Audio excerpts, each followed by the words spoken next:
I was much more cautious when I was in my early 20s than when I had my child and became a single mother.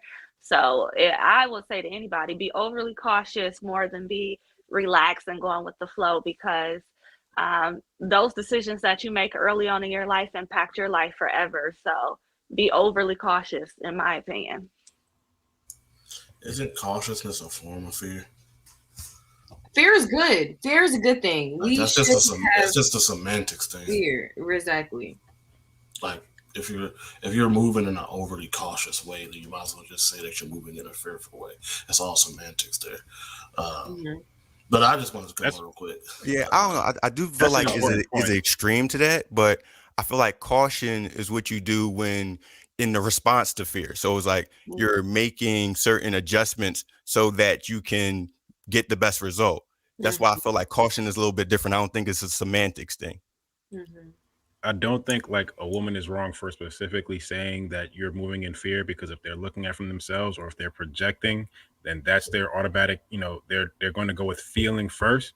So they're going to address it that way. So when a man corrects the conversation and says, well, I'm being cautious and this is how, and they can explain it, and it clarifies. It says, well, even though you could say that the initial reaction was fear as an emotion, I wasn't really afraid. I just had to deal with the fear.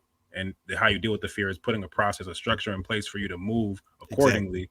And then when you have that to go off of, you're not worried about what's happening outside of the structure you set up, because you're within the structure. You're protected. You're not afraid in that moment because you know what you're doing to accommodate for what people, you know, worldwide have to deal with as fear. You know what I'm saying? I know some don't make sense. I don't know. Sometimes I be talking. right, like one of the best quotes that I heard from one of the YouTube users is like insecurity is fear in a very sinister form.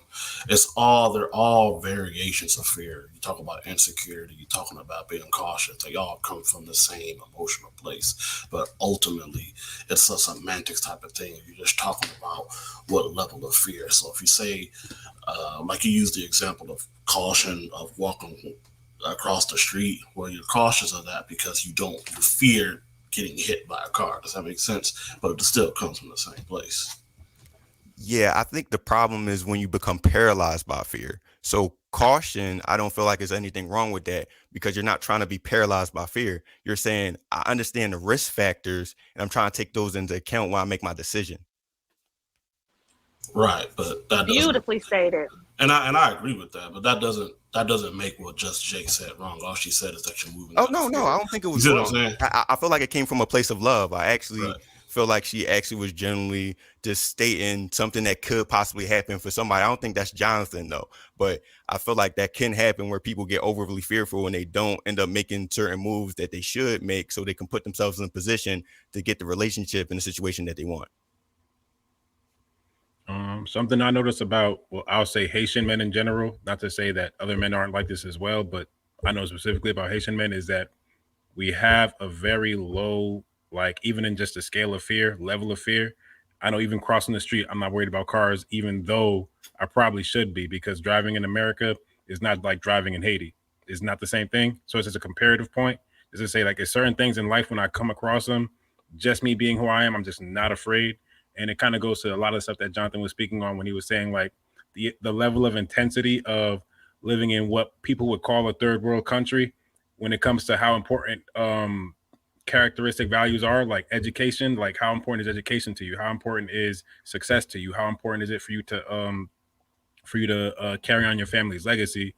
Those things are going to be way more important, I think, as everyone understands, in a quote unquote third world country than in a first world country. It's like it becomes a matter of privilege, determining what is good about privilege versus what's bad about privilege. Because if you're privileged, like how I feel like I am living here, it's like I have to force myself to be a certain level of humble because I can't forget what I understand is going on in Haiti while I'm here.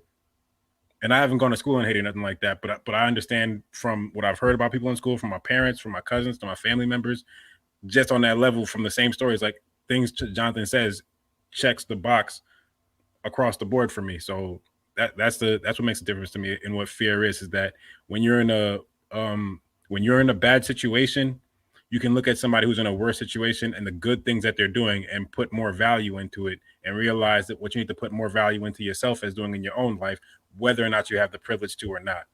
That's where no excuses comes from. That's where not running in the victim Olympics comes from for me.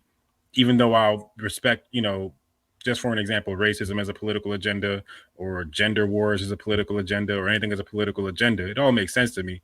I just can't value it above my own success because that's what my success is so much more important to me for personal reasons versus like, and that's selfishly speaking, personal reasons versus what I see like the world needs. And I do want to say that I definitely understand what Just Jay was saying. Like, there's two emotions, fear or love. And a lot of times, we do act out of fear. But, fear is a good thing. I think a lot of times we think of it as a negative, but it prevents us from going into those dangerous, experiences or events or things like that. So it's not a bad thing. I don't know. I don't even think necessarily fear is actually real. It just means you're not willing to find out what's on the other side. So fear is just not real. You built different, baby. So yeah. Yeah, I mean, we don't want to argue the semantics of cautious and fearful, because I did look up the definition because I'm not that lazy, and they are definitely different.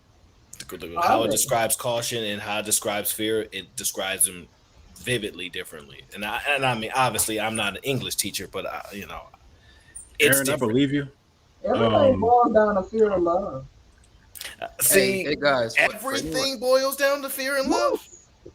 Well, that's what they say. That's what they say. And if you think about it, fear is always a bad thing. Like Cam said, like fear is. Men can't say that. Fear is also necessary in life, right? Y'all, hold up real quick. I want to show y'all something. Hold up. This is what, for those who are curious, this is what an iguaz look like. What they beat you with. It's not funny. I'm sorry. I got a ton of Haitian friends. This is what it looks like. Okay. Haitian friends.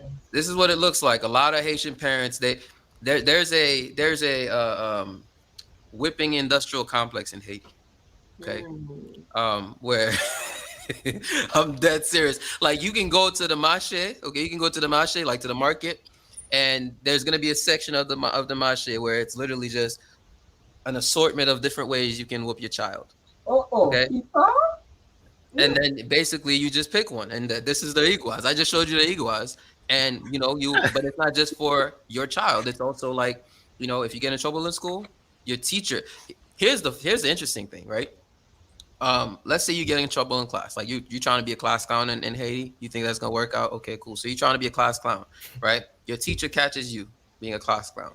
Your teacher's gonna hit you, and then the school has somebody called a disciplinarian. Like that's an actual role. Right, this person's job is literally to whip kids. Like the people back in the days with the basically, like his role is literally his title is disciplinarian. Right, there's this discipline department in the school, and this guy's role is he sits at his desk, and anytime a kid is being problematic, they send that kid to him. And sometimes he'll just give you a talking to. In most cases, you literally sit and you'll see all the other kids waiting, right?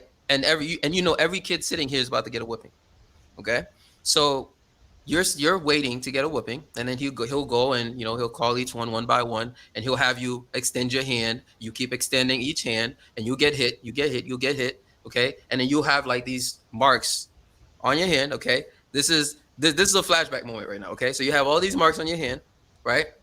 And then you get hit, and then depending on how severe what you did is, they might send you to the principal. And guess what? Rinse and repeat. That the principal might beat you. But guess what happens after that? Your parents are going to find out that you were causing trouble in school. You know what your parents are going to do?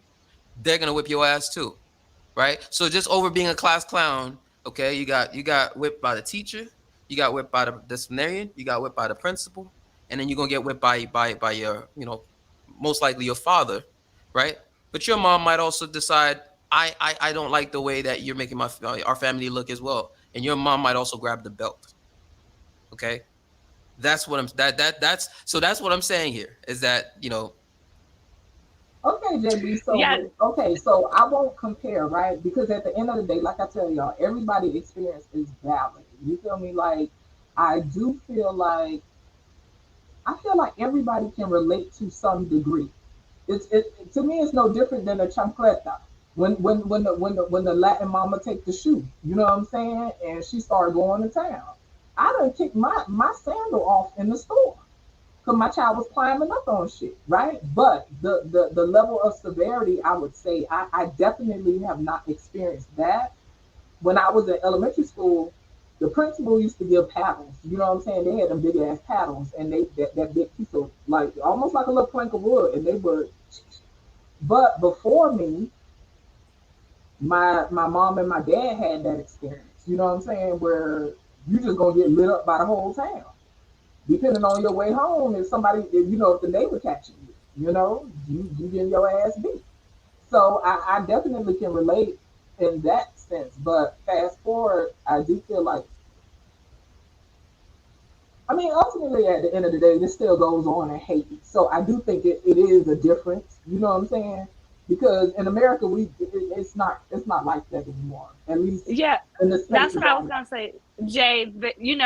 Across the African diaspora, at some point in time, culturally, that was very much what Jonathan explained is how it was, even for African Americans here years ago. But now, since they implemented social work, child protective services, all these other things in America, they really shied away from public display of, discipline and overly beating your children or whipping your children or disciplining your children, versus Haiti or places in Africa. Because I was gonna say in Africa, that's exactly how it was when I went a couple of years ago. Is Mhm. exactly what you described. There's some places in South America, in Mexico, that is exactly how you described. They don't play them games, and you will get beat all the way from when you at school to when you get home.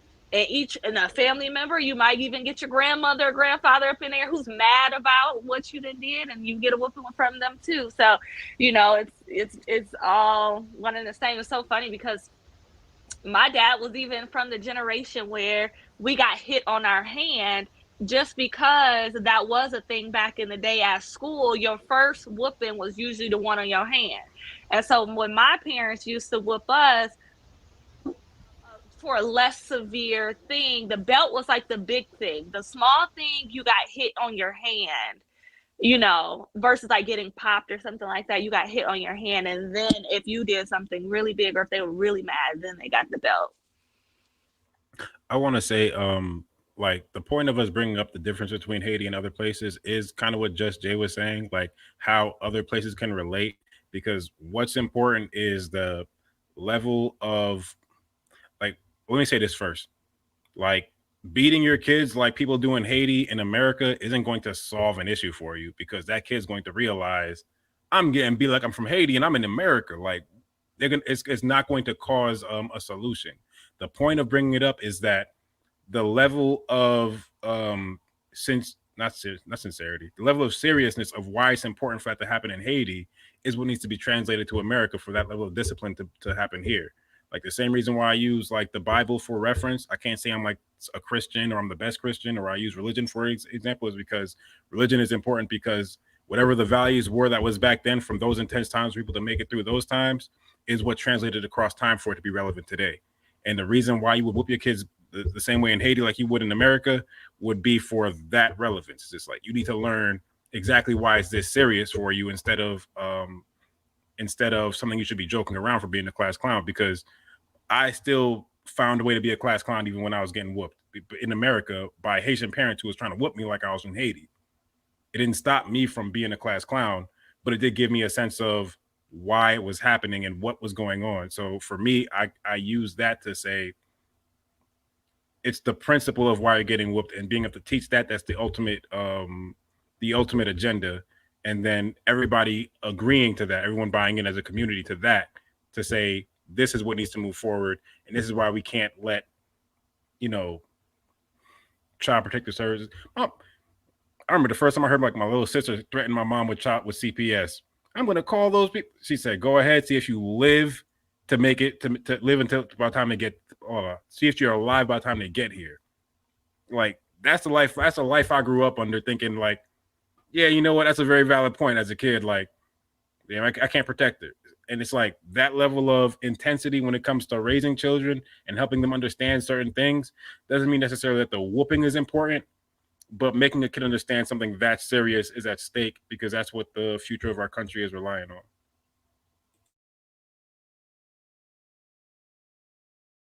Oh, I'm muted. I was gonna say, yeah.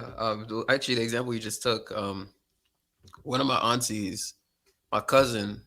This was years ago. I was a kid. My cousin told my auntie that he was gonna call 911, and she literally called 911 for him. She literally called 911 for him. Like she actually thought she dialed 911 and handed him the phone. Like, go ahead. I can relate, JD. So I can honestly say I don't want to get into the right or wrong because everybody parent different. My oldest, I honestly feel bad because poor guy, he couldn't even have blink wrong, and I would be on his ass. My youngest, now that I'm older, I have more patience, and really for me, just reading and learning about child psychology and stuff, I just rather not be in that place. You feel me? I've popped him and stuff, but way different. My oldest be like, "Ma, if that was me, you would kill me." I be like, "Babe, I know. All I can tell you is I'm sorry." Like, I like, yeah, it just was not effective for me. You know what I'm saying? So I don't touch what people do because everybody deal with kids different. But I can say for me, it's way different now. Like I have way more tolerance for my youngest, but he got Caribbean in him. He a little half Jamaican, so he feisty. So I don't know. Sometimes I be scared I'm gonna end up having a tussle with him because if I hit him, he be ready to hit me back. He be like, oh, he be looking like that's what the fuck we doing. These kids are built different. So like Zoe was saying, you can't translate what's going on in Haiti over here and it be effective because it's just different environments, you know? And Jay, to your point, actually, there's this doctor. What's her name? Black. She's a black scholar. Dr. Patton, Dr. Stacy Patton. She's at my university. Yeah. Yeah, Dr. Stacy Patton. She wrote a book called "Save the Kids." Hmm. It's called "Save the Kids." Why whippings? It's an excellent book. Like she breaks down all the reasons why, all the like she actually breaks down the negative aspects of whippings and whatnot. And I think like books like that are interesting, right? Because um like it for me, like it's a bittersweet thing for me, right? So when it Right. comes to whippings, like I in Haiti, I see. So yeah, I'm always trying to read, learn about Yeah, how so to handle check kids. Go check ahead. check out Dr. Stacy Patton. Her I book, will. actually, it's one of those books. I'm Yeah, gonna try. I'll bring it for you. I'll bring it. Yeah. So anyway, so like one of the things that for me is like I understand within the context of Haiti why it works and why you know like no kid in Haiti is gonna say, oh, like my parents abused me. Right. Right. It's just not seen that way. It's not because it's just so normal, right? Like it's a normal part of the culture and whatnot. But when you look at, like again, I'm data driven. There. Oh, so you actually have the book. Shout Right. out to Kim. Shout out to Kim. This is important stuff. I feel Shout like out we to need to Kim. read this Yeah, stuff. Yeah. she's So actually at Morgan. So Nice. yeah, okay. I read it before I knew that she was at Morgan. Shout out to you. Shout out to you. Yeah. So for me reading that book actually like it changed my mind on a few things, but also she actually like in the book she cites some sources, and then she has a whole I don't know if that website is still up, but she has a whole website actually where she basically provides alternatives, right? Where like alternatives to whipping kids and stuff like that. So I look at it like this. Like I think some people they're stuck in that cycle because they're like, you always hear people say, I got whipped when I was a kid and I turned out fine. And it's like Right. I think that's the dumbest excuse in my opinion. Like whenever I hear I think people it's say a that, lack of it's like, awareness. and this is coming from a kid who like got whipped a lot. Right. Okay. From somebody who got whipped a lot. But I'm just like, that's a very dumb excuse, especially when if you think about it logically, did you turn out fine? If you're so because those folks they be so like insistent on like advocating for beating kids, and I'm just like, okay, if you're a grown man, right, and you're so about um beating a defenseless child, did you turn out fine? Like I just think so. So I think you have to go beyond that. Is what I'm saying. It's I the think common like I sense would and I the would never go awareness. say what. It's the just the common sense and awareness. Like you say, some shit just don't make sense, you know. And I think it is. It's important to dig deep. Like, okay, so long story short, like the way I handled my first son is definitely not ideal. I feel like if beating kids work, my child would be a fucking cherub. You know what I'm saying? That did nothing for him, you know. But like you say, one of my Haitian homeboys, he used to be like, "You need to tear his ass up." He was like, "Ain't no kids," and because they, are, you know, it's the same conversation. He's like, "Back in Haiti, they'll get their ass beat. You ain't never, none of them going around as adults saying I was abused." We, like you say, you don't see it as abuse. And it's not to say every single person has been traumatized, but I do feel like psychologically, I didn't want to beat my child's spirit out of him. Like it made me wonder, how would a person be if you didn't beat the shit out of them? Well, this is why again, Jay. This is why I'm saying like it's interesting you say that because you think that psychology, like from a psychological perspective, it would affect anybody. It doesn't matter, your region, right? But this is why I think, um, like if you're talking to somebody who's let's say in Haiti or Nigerians or Jamaicans, because it's pretty much the same, right? Right. Like within that culture, no one, I don't think anyone has, like sees it or even has a negative impact from it, even psychologically. Like a lot of the kids who were beat a lot growing up, like they actually do turn out to be like some of the top officials and whatever. Like so, that argument that I just said is dumb. They could actually use that argument, and it'd be like, oh, I get what you're saying, right? But the thing is, I think when you then bring that to America, where things are actually objectively different, and also I think beyond just things being objectively different, when you have a culture like that in Haiti, where that's how it's been, that's how that's just a tradition. There's not much changing. Whereas in America, there's enough room where the kid is seeing something different, where they are like they're probably wondering why does that kid get a timeout and I get beat this hard, or I get right. There's something to compare to. In Haiti, all you're comparing to is other kids getting beat. Like there's no Yep. difference, right? That's very And so, valid. That's the so I point I was think. going to make. Go Go ahead. ahead. I was going to say that's the point I was going to make because it's the community. It's like if everyone else is going through the same thing, then it makes a difference. Like me being um, poor in America in an area where everybody else wasn't, and it was a lot of white people, and then even like the kids, like or the black kids that was on Section 8 still was showing up to school in Jordans, and I wasn't. I was showing up in Payless.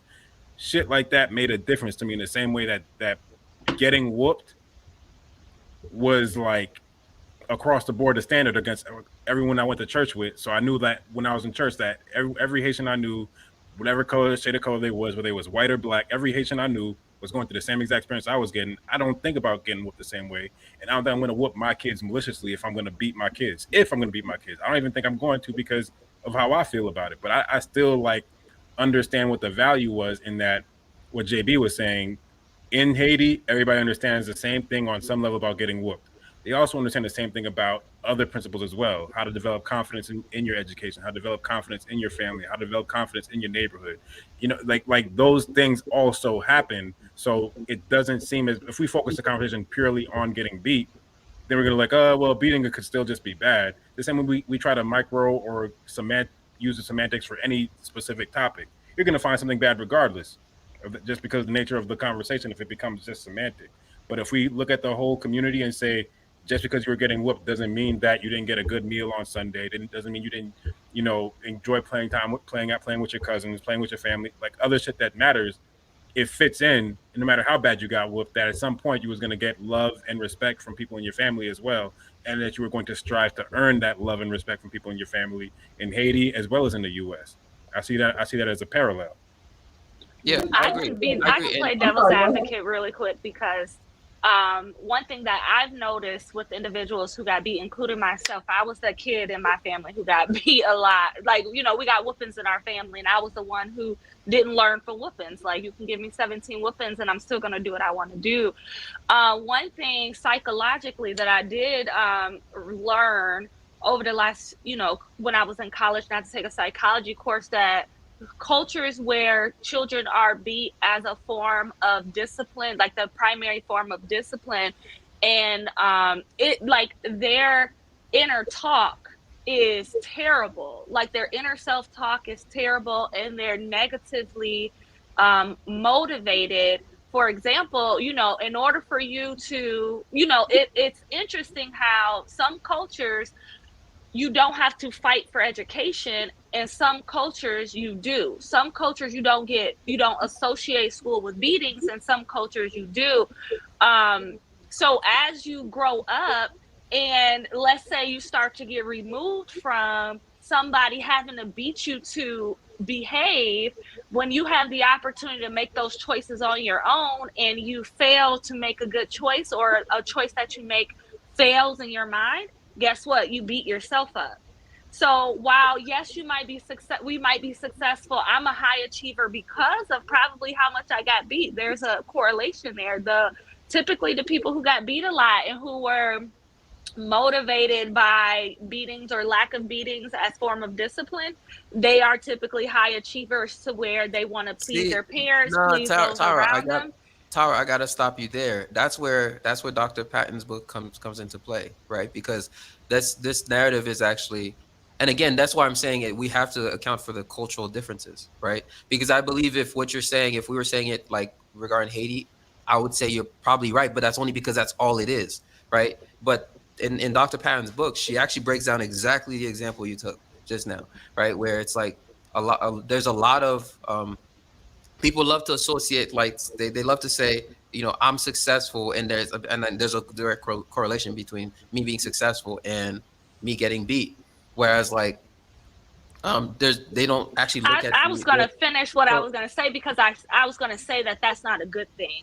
Like that's not a good uh thing. For me, the way I measure success is not by my accolades externally. It's about how I feel about myself and my inner self-talk internally.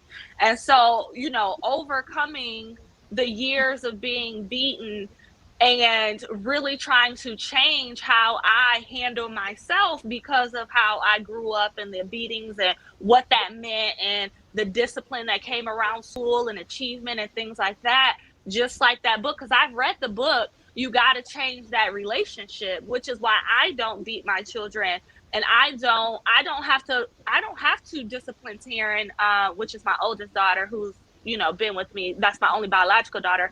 I've never whooped her, but she's one of the most behaved kids that you will find. Me, and I'm the one that got whooped on a daily basis, and I was terrible at her age. no, so Right. Tara, here's what I was gonna say. What I was gonna say is that the other part that people miss out on, which is what Dr. Patton touched on in her book, is there's also even stronger correlations between, for example, the school to prison pipeline and beatings, and like, I mean, just the way that like kids who become, you know, delinquents, right, and whatnot. Like a lot of people focus on and I'm not saying that's what you're doing. I'm just saying I want to highlight this because that's why I think her book was absolutely necessary. If you want to, at least if you want to look at it from a data driven, like from an actual like factual basis, right? Um, I think you're also looking at the other side, where there's also a lot of kids who, at least within the American context, they get like there's a negative outcome from it, and people don't like looking at that because it doesn't, you know, because again, people love confirmation bias, right? Everyone loves confirmation bias. Everyone loves to say, like, if I believe that beatings are why I was successful, I want more data that makes me like that confirms what I already believe, right? Um, no one who believes that wants to accept that there's an opposite, there's an opposing side to that, where there are people who got beatings and actually they turned out very bad. And then when you start noticing that there's actually a very straight line, like a direct correlation between the people who got beat versus the ones who didn't get beat, who actually turned out bad, the same way that we think. And again, correlation is not causation. So there's actually the same correlation that we see exists on one side also exists on the other side, but people don't like talking about that other side. And so Sure do. That's that's what I why. was going to talk about before. Yeah, if you wouldn't have cut me off, that's exactly what I was going to say. Okay. I'm actually chime in real quick. Yeah, go ahead. So, one of the things that I learned, just being a father and everything like that, is that we're talking about this whole whoopings thing and everything. Kids, like, a parent to a kid is basically like a god. Like we talk about gods and stuff like that, but to a kid, the parent is like the ultimate authority and everything like that. And so, how they experience that beating and whooping and stuff like that, while you might have an intention of discipline and stuff like that, a lot of the times that's just not how the kid takes it. Kids, especially like younger kids, when they're between the ages of like 2 to maybe like 6, 7 years old, they're almost at a like an animalistic level of thinking, to where it's a very binary thing. And so if you express yourself in violence and stuff like that, that's usually how they're just going to end up expressing themselves. And that stuff just kind of correlates down or whatever.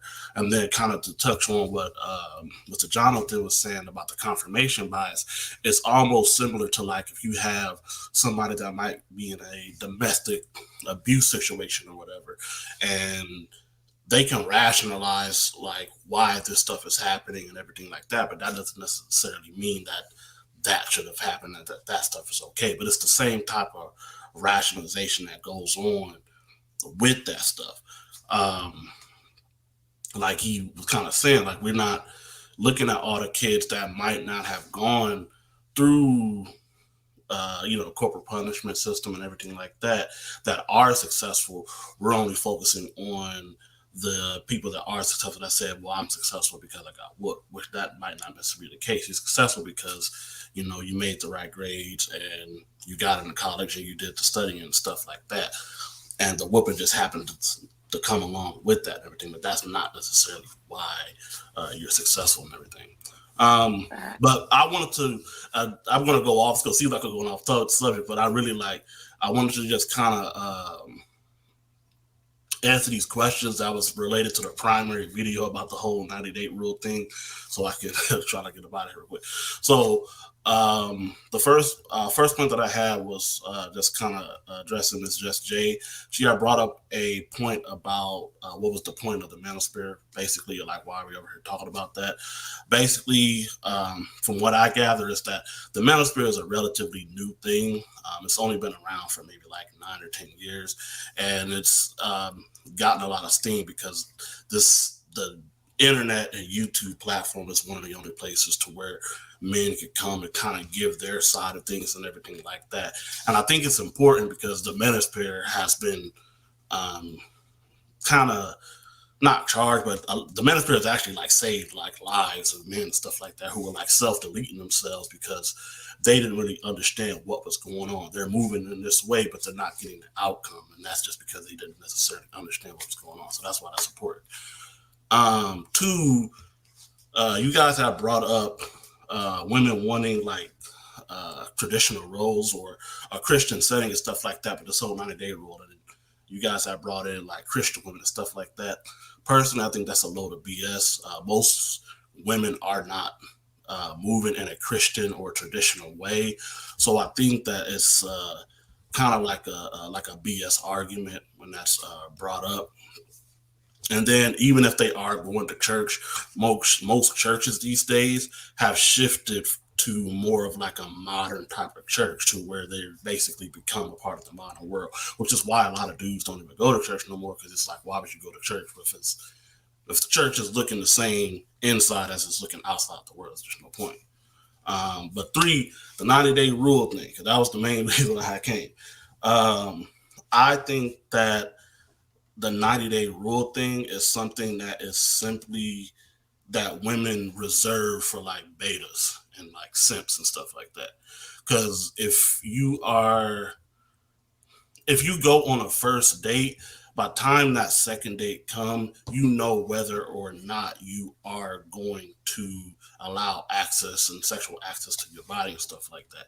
And to me, I just don't think that I think making a man wait 90 days, especially the type of man that many women say that they want, is just not in their best interest most of the time. I think what needs to happen is that women should probably just be more selective in the man that they choose and stuff like that.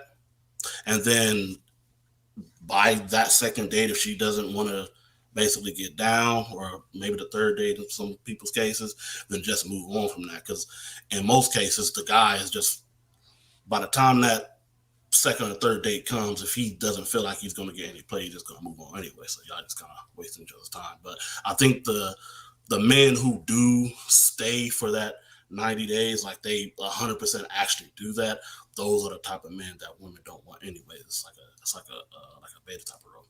And then Right. I do have just one final question. Before you ask that, how long do you want to wait? 2 dates. All right. Just 2 want to know. dates.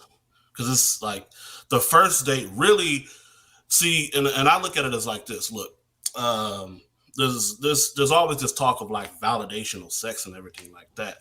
And if a woman is really into me enough, she should be really like struggling to hold out through that first date. So by the time the second date comes, it should be a for sure thing.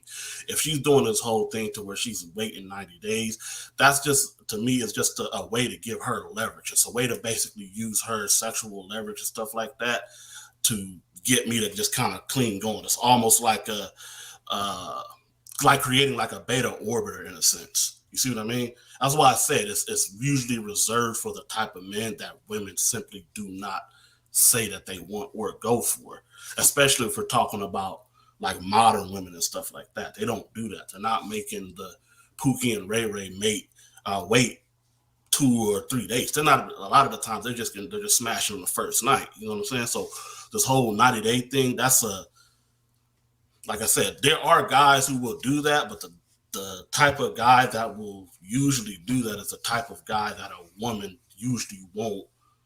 She'll settle for him. I see some faces from the ladies, so I'm trying to figure out what with And if y'all got some pushback on me, let me know. I mean, I don't understand the Pookies and Ray Rays thing. What you say again?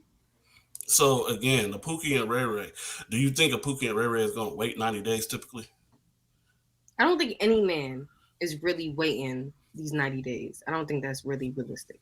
Right, but that's not what I'm asking. What I'm saying is between with a Pookie and Ray Ray, do you think a Pookie and Ray Ray is going to wait 90 days? Absolutely not. Why not? Because they can get it from the other ones. Exactly. Yeah. So why?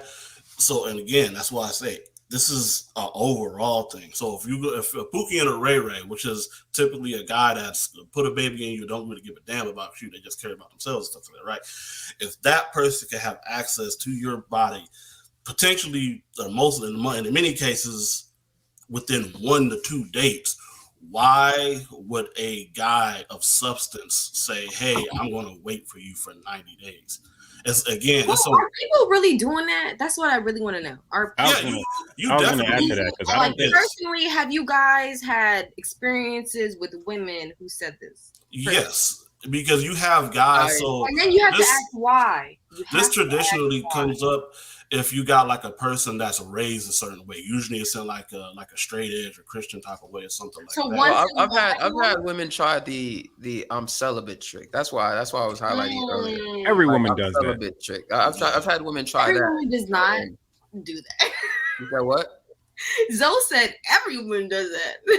Yeah, the 96%. Like she'll find a way to slip it into the conversation.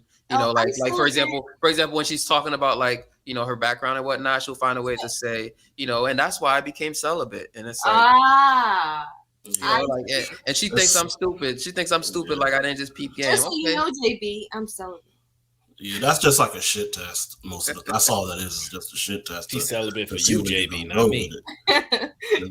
She's celibate. She's celibate until she's not celibate for the right select person that comes along and just knocks her socks off, just does it for her. And if she give a bitch, she's celibate. Right. If the right guy comes in and absolutely does it for her, there is no 90-day rule. There is no you gotta wait this many days. You gotta spend this type of thing. It's not real. If the right guy comes in, you don't even have to take her on a date or anything like that. It's going straight to the crib and stuff like that, and everybody is on the right understanding. That's why there's so much like pushback and like all this, because it's like all of this like dumbass facade like going around and everything. Like people don't understand like how to navigate this new game or whatever. It's not really new game. It's a game. Authentic man. We all the guys on this panel understand exactly where you're coming from and exactly what you're saying. Many guys not don't. Gonna get that's why the Sam metaphor or is just Jada on the way that you're explaining it. You're not going to get them on board. It's too here's what I'll say. I mean, here's another thing. We're saying this to you guys. Here's another thing. Believe you. And I might get backlash for this. Personally, I think it's gonna sound messed up. Personally, I think Pookies and Ray Rays are just the first ones to understand how the game is being played by modern women. And that's why they have the most success with modern women. Let's address this. I don't think they have the most success with modern women, but I understand what you're saying. Of hearing. So how many? So it's something like 20 or 30%. Wait. Hold on, Mr. Man. Yes, sir. Now, yes, ma'am. I'm sorry. Now, I hear Miss Parker, right? Because yes, it's kind of annoying, right? Because we put all these blame on Pookies and Ray Rays, but if y'all not getting the goal right within the 90 days, whatever, you have to ask yourself, why am I waiting these days? What about me is, not allowing her to be so open? Right. With that, a lot of guys do that. We have to internalize that. We ain't got no choice but to reevaluate what's going on. The 90 days is fake. The 90 days is fake. It's not real. So Authentic Man, I mean, the thing is, she makes a good point. I think it's kind of similar to what Tommy was saying, right? It's that, if it's like, I wouldn't even bring Pookie and Ray Ray into this. You know what I'm saying? Like, because it's just like, if you're having, I'm not saying you specifically, right? But I'm just saying, like, if a man is having this experience repeatedly, like for me, for example, the celibate thing, the moment I hear it, I'm like, okay, I already know what this is, right? Like that, I know this trick, I'm familiar with it. I already know what this is. And so I already know from that point on how I'm going to deal with that. And so if you keep having certain experiences that you can't, like, Pookie and Ray Ray is irrelevant, right? It's like, at the end of the day, it's like, if, it's either she's it or you're it, or neither, or you guys don't have compatibility, whatever. No, I understand that. That's not why I brought up Pookie and Ray Ray. I brought up Pookie and Ray Ray as a point to say that we always talk about the modern woman and everything like that, but we never talk about like the modern man or anything like that. And all I'm saying is that a Pookie and Ray Ray is just there's always a yin and a yang to something. A Pookie and Ray Ray is just a yin and a yang to the modern woman. That's all. No, it's not. It's not a yin and a yang. Are you a modern man? No, because I would be more of a traditional man, and I'm moving in more of a traditional fashion. You sure? Are you not a Pookie? Like, why? What does Pookie and Ray Ray matter to a traditional man? That's not the point. That's the point JB was just making. That's why I'm asking. That's why I was saying, like, when you were talking earlier, all the men understood exactly what you were saying, right? Right. But the women do not really understand as soon as you put it on Pookie and Ray Ray, because now it's like it's blaming on something that they're gonna have to be accountable for instead of no. That's not what you're saying.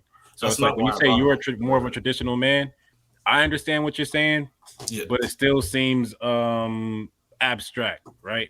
It doesn't seem personal. It doesn't seem like it doesn't seem valuable. I guess I don't know. I don't have a real word to describe it. I'm not gonna say it doesn't seem real because you're the authentic man, and I ain't gonna take that from you. But you get what I'm saying? Like, it's not about the fact of what Pookie and Ray Ray is doing if you're a traditional man. If you're a traditional man, then you'd be speaking on traditional man points without Pookie and Ray Ray because they don't really matter. Not to the traditional man, at least. Or in my case, I think I'm a modern man. I think traditional men are better men than me. I think I'm a modern man.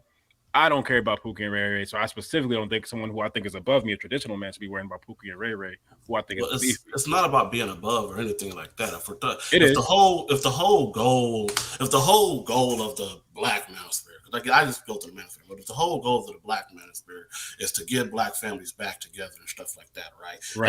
That's ultimately the goal, to get Black relationships and everything back. Then you have to account for all sides and angles and everything of where everything is coming from. Is that fair? That's fair. That makes me want to bring up like yesterday JB was talking about he understood like Patrice O'Neal and a lot of his wisdom from his shows and things like that. And Patrice O'Neal to me predates the manosphere, but I do think he was pro Black relationships or pro relationships. So if we're going to talk about the Black manosphere being pro family and pro relationship, it's not about so much giving men the red pill once it comes to the black manosphere. It's just teaching men how to give women the blue pill. Does that make sense? You might be red pill already, you might not be, but if you know how to give your girl a blue pill, then you probably a traditional man or a modern man, or at least you're doing something right. They have to take the pill, though. That's the thing. You can't force them to take that. You can. I can. You can't force them. You can't force nobody to do nothing. It's a choice. I also have to force a woman to do anything. They're gonna always have a choice. They're gonna always have a choice to take. It's the blue pill for a reason. So that's why it's not about the choice. It's like the blue pill just sounds better than the red pill. Automatically, the red pill is the hard truth. The blue pill is the. See, once we that start, steak still tastes like steak.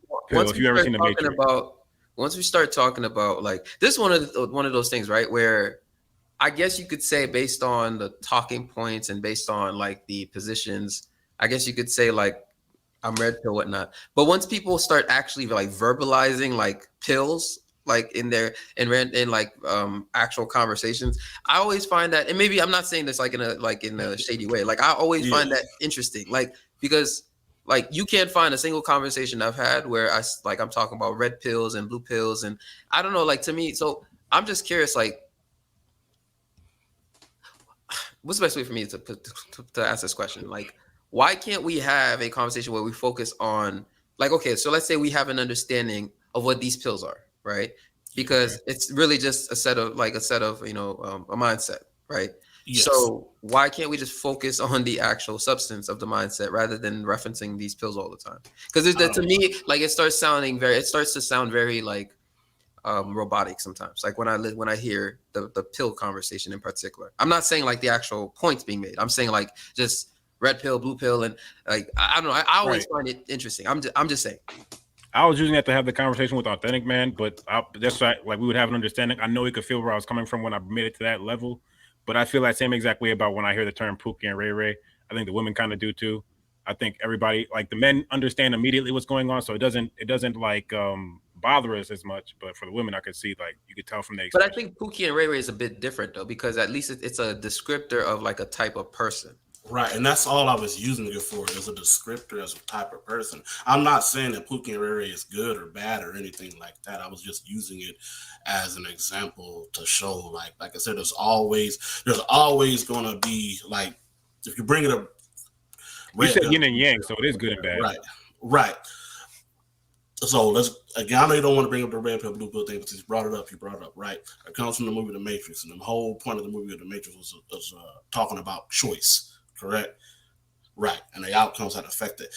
All I'm saying is that there's always an opposite. For every Neo, there's a Mr. Anderson or Agent Smith. I'm sorry. You see what I'm saying? Yeah. So if we're going to be talking about a modern woman, then you have to be able to say, okay, what's that opposite of that? What came first? I think I actually asked this on one of the things. What came first, the modern woman or the Pookie and the Ray Ray? And I Pookie and the Ray Ray. So then if that was the case, then bro, we're right. It is kind of a circle thing. So if the Pookie and Ray Ray first, and then if that's the case, then we should be addressing what we can do as men to elevate the community and stuff, and then basically stop blaming women, right? Right. Okay. But I don't want to take away from the fact that we still have to feed women the blue pill. That's kind of, or to make it. To make it more palatable, we still have to be able to realize that. Hold up. Did you say palatable? Palatable. I know what he meant. Did you say palatable? I know what he meant. Palatable. I know speak this English. I know speak English. You mean palatable? Yeah. Let's Where's Aaron with one of his good ass questions right now? That's a good trick though. I know some Haitians who played that game. Like, me no speak English. But I got one final question though. No palette. You gotta be quick, bro. All right, so do y'all think we gotta let modern women? Authentic man, I'm gonna need you to land this plane so quickly because Foolish Scholar this brother has been patient. Authentic man been crashed into the mountain. But no, he went first. Remember, I called on him first. No, you good. Oh, okay. But he's still been. I mean, he hasn't said a peep in like. Yeah, he wants to say something. Trust me, he does. So I was thinking, man, like land this plane. Don't crash it, but land it very quickly. It Let's got a always question. crashed And Aaron, before ask Um, one of I your said it. questions, Aaron. I know you got one. Do y'all think? I guess it really doesn't matter. But do you guys think women value their happiness or duty in marriages, in relationships today? Do you think that they value their happiness more or their duty to the marriage more? Are you being serious right now, bro? Listen. I'm gonna answer it. I'm gonna answer it. It'll be over after I say this. You know, I just want a man that makes me happy. All right, we done. That's it. We done. Cool. honestly though, like, can we talk about this real quick? Because I feel like there's an issue, right? Women really think that, you know, a man could provide them some type of happiness, but that's not realistic. I mean, men or women, like, we're not in charge of the other person's happiness, right? But I do feel like a lot of women, they feel like, you know, if they're not happy in a relationship, then they have to leave, and that's Yep, just get a divorce. Take that's my just kids. not, you know, realistic. We're not going to be happy every day, you know, but you can't tell women that because that's not, you know, their reality. They don't know what they want. I think they That's do not know how- what they I know want. what I That's the thing. want. I only need to know what I don't want. I don't need to know what I want. That's I an think that interesting people do narrative. know what they Okay. want, but I think women know what they want, but they can't get it. They can't get it. Mm. And I so don't Because they don't know. they're having Get a yourself hard stoned, come on. time Don't with get yourself stoned, wanting girl. what they have. Can I I'm ask a ask quick the question? fellas, when you know what you want, do you get it? For the fellas, at least. When you know what you want, do you go get it? Do you end up getting what you want when you know what you want? No, they And if don't. you always- mess up, do you look No. at something else besides yourself? Do I When that's always the get case, what I want? No, but I try. I didn't my say that best. you always get what you want. I wasn't saying Yeah. that. I'm saying Right, do you right, get yes, what you want yes, when go you for know it. what you Generally want. speaking, yes. Go for Yeah. it. Men know what they want. Women don't know what they want. That's it. I don't have to know. Okay, you can have that just there. I'll concede that every time. I don't know. Like, You I don't have feel to. like No. Let Foolish get in, please. We gotta let this brother go. We gotta let him go. So I had another question, Okay. but I just want to chime in on what y'all was talking about real quick. So I think that some women know what they want, but they don't know what to do to achieve that. So it's like they don't know how to play the game, or they don't know the right answers to the test. They know what test they want to take, but they don't know how to get to that place where they're actually doing what they need to do. And then I do feel like it's some women that just don't know because they're being willfully ignorant, or maybe they're arrogant and just think that they're the best thing since sliced bread. Scarlett, do you think that just because a woman has an idea of what she wants, that means she knows what she wants? No, not at all. Not at all. Okay. Just okay. I feel like most people don't know what they want in general. I don't know why we separate this between men and women. Like, most people are not self-aware. I When think it men know comes- what they want. They can- just can't get it. There's when a it comes difference. to connected, well, okay, I can take that, but I think like in general, well, I guess I get that when you boil it down and boil it down. Well, to just know- Jay. So, like, you said that you don't know what you want, but you know what you don't want. Right. How do you get to that point? Like, how do you get to that point where you don't know what you want? I feel like for me, it's just going through life, like life experiences and stuff. Like to me, What the money? person I was 5 years ago, like what was relevant to me then isn't relevant to me now. That's You what I'm know saying. So after all this experience, I would think that, you know, people would know what they want. You know what I'm saying? Can I ask a quick It's two question? different things. I Oh, go ahead. feel My like bad. it's, Go ahead. So, I feel the like question it's is, do you packaged in think different that, ways. I'm sorry, go ahead. Sir. women understand the reality of what they're asking for? So how it functionally works. So they might say they want a high value man, but they don't know how he operates. So it's like they think that them just being themselves, they can be able to attract that type of man. Does that make sense? I don't know. Well, because I don't think Jay is like looking for a high. No, I'm not saying her. I was just speaking in Oh. general. Right. So that's Honestly, what all I'm that saying. high value stuff is ridiculous to me. I want a person with values, not values. Uh-huh. But that's just me. I just feel like I don't know. I think it's just with life. Like you realize that as you get older, to me, as you evolve as a person, things are not always relevant. You know what I'm saying? Like a lot of the young men here, y'all in that warrior phase of y'all life. So this is where the whole chasing the bag come into play, and y'all got the blinders on. You feel me? Like I get that, but as a man get older, to me, he should evolve and move beyond that. I feel like many men in general nowadays are constantly trying to stay in the warrior phase. Like men in their 50s still trying to be in the warrior phase. Mhm. Like that's weird to me. You feel me? Like I feel like Well, guys that's their who nature. young, I'm sorry, huh? You don't think that's their nature to be like warriors, I, protectors? according to the psychologist dude Jung Jung, you know the name. It's Mhm. different phases, and that warrior phase is when they got the blinders on and they have to go get it. That like men are built like that. So Q is out of control. I really You do think is seriously. Oh I my think god! you do need to go Somebody get that said in the squad comments one for day. that bed because she been tripping today. Somebody said that You Q think sounds she's like slick? a breeder, and I'm like, yo, she does sound like a breeder. She be looking at folks trying to see who makes the But you best. know, that's just my opinion. I'm not saying that men never continue to be ambitious. I'm just saying that sensitive time frame where y'all body at its best, y'all got y'all youth, y'all virile, like all that. To me, that comes within a certain time frame, and I feel like there are men who are past that, who are still trying to be there. And it's not a good or bad thing. I'm just saying what is relevant in that phase of your life isn't going to be relevant in the next phase if you're evolving. Is what I feel. But I just feel like people nowadays just superficial to me a lot. Like I feel like a lot of time is spent on making sure all your ducks are in order. Of course, you want to have emergency funds and all that good stuff. But okay, let me ask y'all men, when is it enough for y'all before y'all say, okay, boom, I'm ready to have kids and take a wife and build my family? Like when is it enough then? From like That's a the sexual advantage of a man. standpoint, To be wait, a wait, man. wait. Oh, From I'm a gonna say this sexual real quick, and I'll get standpoint, you get right to you. Ain't I'm nobody gonna say talking it real about quick. sex because you I'm just gonna out the say. window with them 2 days authentic, but I'm gonna let you have it, baby, because I don't know you. So real I ain't To, quick, talking y'all. about to men, sex. we can be warriors for the rest of our lives. We can die a warrior at any point in our life. We can die a warrior. That's kind of the just to make it within the context of your analogy. But I'll Okay. leave it at that. Hey y'all, real quick. I am going to end this stream in a few minutes because I am exhausted Is and that why you looking? Okay, can I yeah, ask my last I'm question real quick? exhausted and I need to work in the morning. So yeah, Just cause but just cause I'm here don't mean it's about to go. You know what I mean? Go ahead, bro.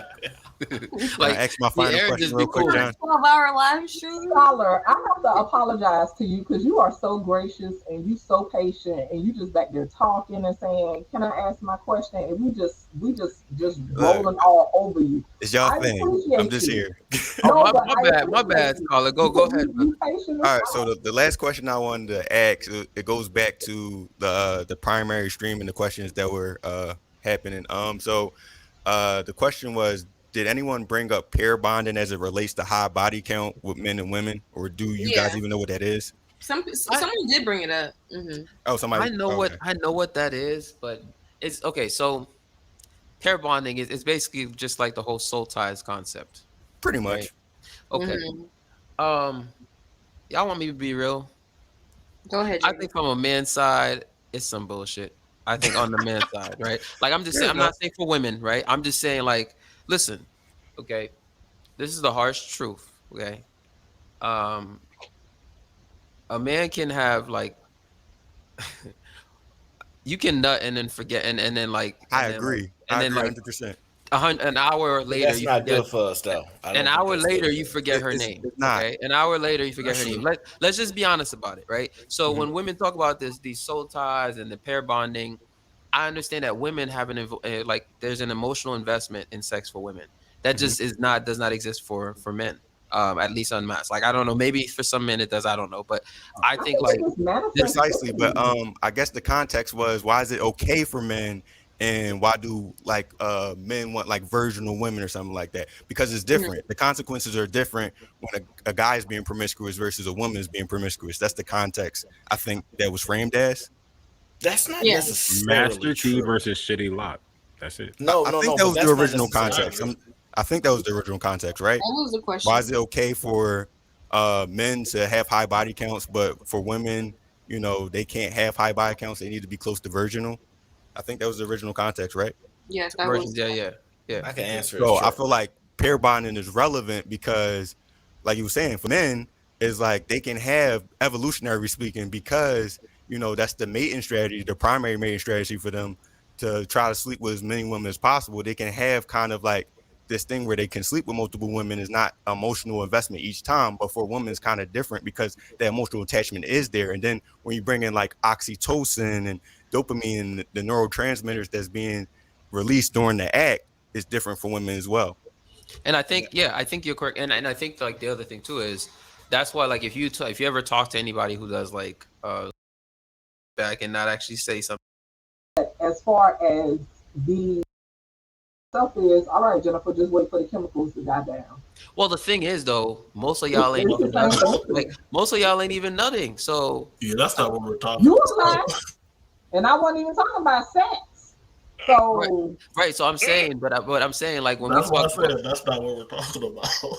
He's talking about post-nut clarity, like the moment after you climax, there's I'm that well aware. I'm full clarity. grown. yeah. I know what he's talking about. So it's I'm the just saying same like for a woman. so Jay, I'm saying We I ain't don't think talking you could. about women nothing. Jay, it's I'm one of those saying I things. have to allow the chemicals Jay, to die down.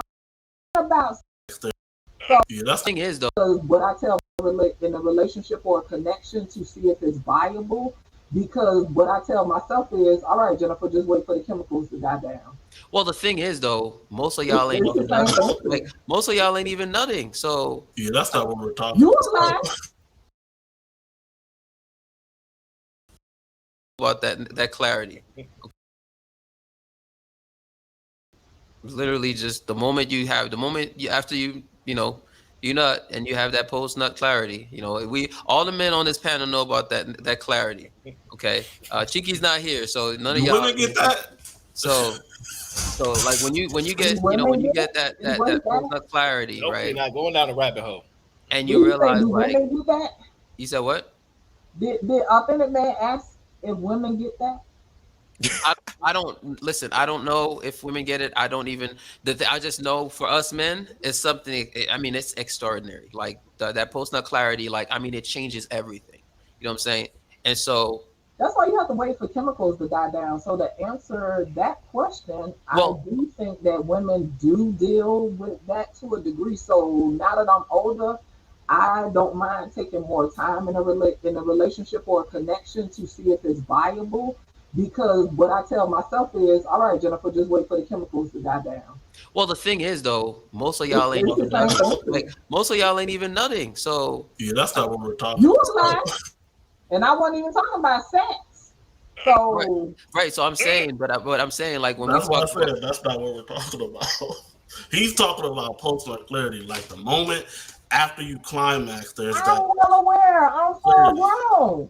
Yeah. I know what he's talking about. So it's I'm the just saying same like for a woman. so Jay, I'm saying We I ain't don't think talking you could. about women nothing. Jay, it's I'm one of those saying I things. have to allow the chemicals to Jay, die hey down to Jay, figure out if I really like you like that. AJ, it's one of those things that I don't even think you could understand how it compares. Like, because it's like, I think it's I one of won't those try to things. compare because I'm not a man. So I know, but I'm saying like, I don't know if it exists on the female side, but I don't even know how to describe it because only men just understand it when you go through it. Right. And because of that, my point with that is that after you go through that moment, it's just like everything, you get out of your, whatever urges that you had, they're gone, right? Like you want to take a nap or whatever. And basically at that point, sometime after that is when you probably, forget her name. You forget, you question yourself like, why did I even smash this chick? Like, and whatever other questions you may ask yourself, right?